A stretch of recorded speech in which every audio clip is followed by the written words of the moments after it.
wish I didn't have to follow behind L. Makes life a little bit more difficult for me. I want to talk to you a little bit about who I am. And I'm going to do that by telling you a little story.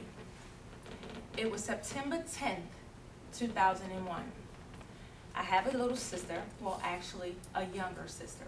I refuse to allow her to grow up, even though she's 30 now with her own child.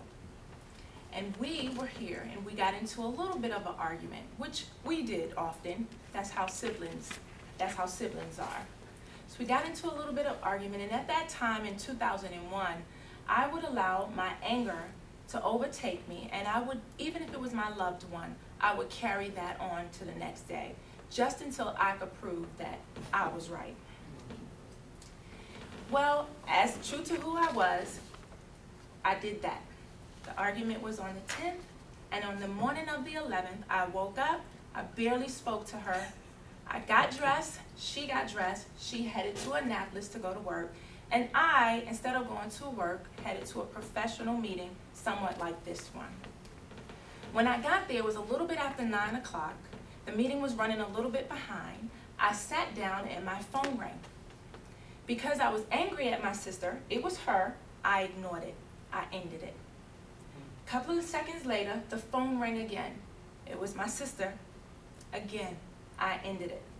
Now, mind you, I was right. Of course, I'm the oldest sister, I'm the chief. All she had to do was what? Be the Indian. But as she continued to grow, she didn't want to be the Indian anymore. She wanted to have her own thoughts and opinions. So until she apologized to me, I would end that phone call all day. Phone rang again, looked at it, it was her, and I did what? I ended it. So I'm sitting there and I'm thinking, she really needs to apologize because she's calling me an awful lot. And right at that time, a woman walked into the door and she casually said to the group, "Wow, have you guys heard? A plane hit the World Trade Center." And I said, "Oh my God." And I jumped up, and I don't know how I even had the strength to grab my items, but I did. I grabbed my items and I started to run for the door.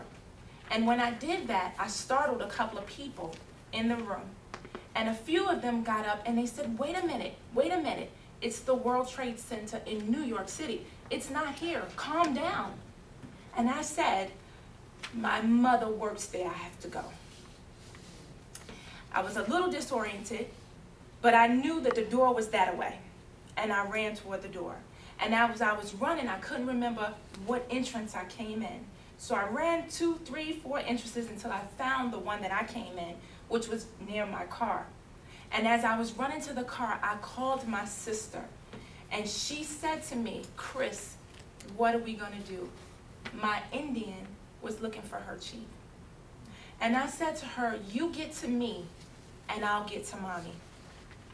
And as I was driving home, and as, again, very disoriented, somehow I realized that I had to drive us to New York. I looked at the gas tank, and I was on empty. So I ran to the gas station, I jumped out the car, and there was a woman behind the booth, and she had a television on. And that was the first time that I had seen the first plane go into the first tower. And my world faded to black. Now, while I was blacked out, it may have been a minute to the people around me, but for me, it was certainly much longer than that. To me, I started to reminisce about where I'd come from. Where I come from is Harlem, New York. I was born in the 70s, and it was an electrifying time. We had just come out of the civil rights era, and black power was abound. Everywhere you go, there were afros and dashikis, and people looking to encourage one another. The kids, we didn't have PlayStation, plasma TVs, or cell phones.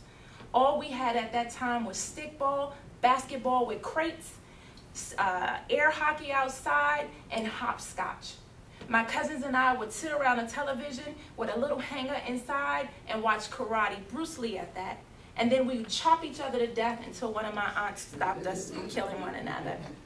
And I had a perfectly wonderful mother, one who had the foresight to start saving money from the beginning. She didn't have stocks and bonds at that time. She saved with her paycheck. And at that point, she had decided that her kids would have a life without limits. She saved so much and she encouraged me so much that I ended up here in Maryland at the prestigious Morgan State University. I was the first out of 14 aunts and uncles and their kids to go to college. So it's no shock that I had 27 people at my graduation. And sure to my sister, she followed in my footsteps and she also went to Morgan State University, which is why we were in Maryland and our family was in New York City. As I started to come to, and the woman said, ma'am, are you okay?